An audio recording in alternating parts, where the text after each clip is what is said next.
It's one of the enduring misconceptions of the Trump-Russia affair. During the 2016 Republican convention, the story goes, the Trump campaign weakened a critical passage in the GOP platform to go easy on Russia. The Trump team acted, according to this narrative, as part of an ongoing conspiracy with Russian President Vladimir Putin to help Donald Trump win the White House. But that is not what happened. In fact, an already tough portion of the Republican platform dealing with Russia was strengthened, not weakened, at the GOP convention. Here is what took place. The original draft of the platform, it has never been released publicly, but an insider shared the relevant passages with me, had strong language on Russia, and in particular on Russian aggression in Ukraine. Warning of a resurgent Russia occupying parts of Ukraine and threatening neighbors from the Baltic to the Caucasus. The platform vowed to increase U.S. pressure on a reckless Russia.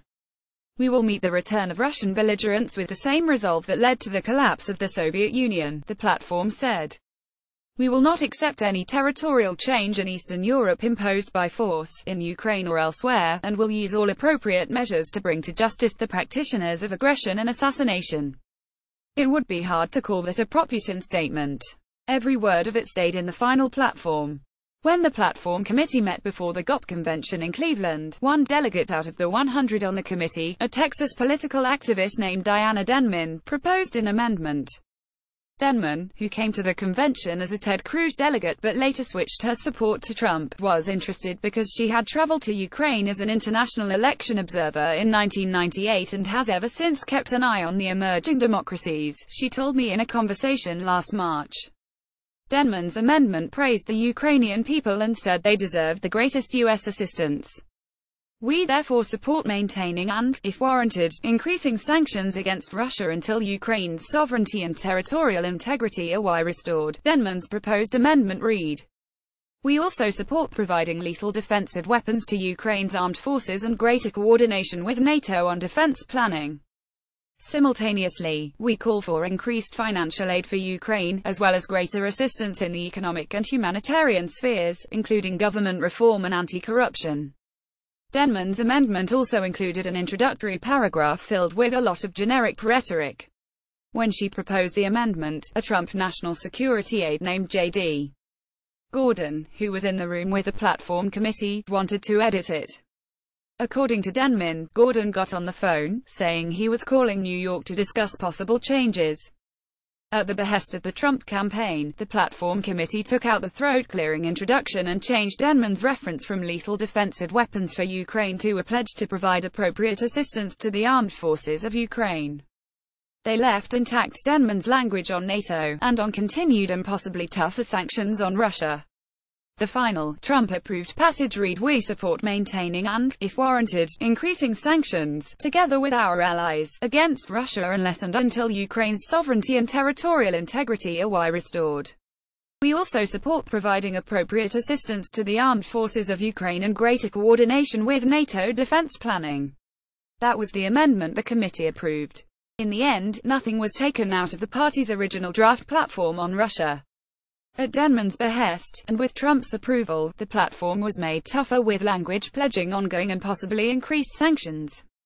It was also made tougher with Denman's reference to NATO defense planning, which had not been in the original draft. Finally, Denman's lethal aid suggestion was changed to appropriate assistance to the armed forces, a change that put the specific promise of U.S. aid to Ukraine's armed forces in the platform where it had not been originally. The platform ended up tougher than it started, compared from the beginning to the end, Denman told me, although she added she still believes her lethal aid provision should have been included in the final document. So how did the Trump weakened the GOP platform meme get started?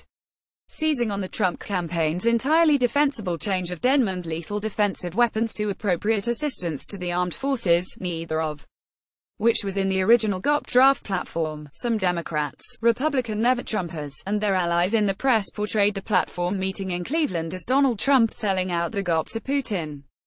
They were helped in their efforts by a July 18, 2016, story in The Washington Post with a headline, Trump campaign guts GOP's anti-Russia stance on Ukraine, a blatantly false description of events. The narrative spread. The same month that Trump denied Putin's role in Ukraine, his team weakened the party platform on Ukraine, Democratic Rep. Andre Carson said during a House Intelligence Committee hearing in March.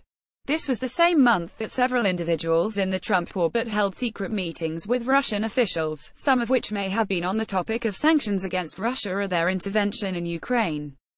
Now, this is no coincidence, in my opinion. In addition to being factually wrong, that storyline seems particularly out of place coming from Democrats, because the 2016 Democratic platform, while pledging to stand up to Russian aggression, said nothing about U.S. sanctions against Russia or about U.S. aid to Ukraine's armed forces, both of which were in the Trump-approved Republican platform. Needless to say, the Democratic platform said not a word about lethal aid to Ukraine. Yet Democrats, along with GOP never Trumpers, press on, and it appears the platform narrative, wrong as it is, will not die. That won't change until people begin to look at what actually happened at the Republican platform meeting in Cleveland. Note some of this material appeared in a March 18 story by me, How Pundits Got Key Part of Trump-Russia Story All Wrong.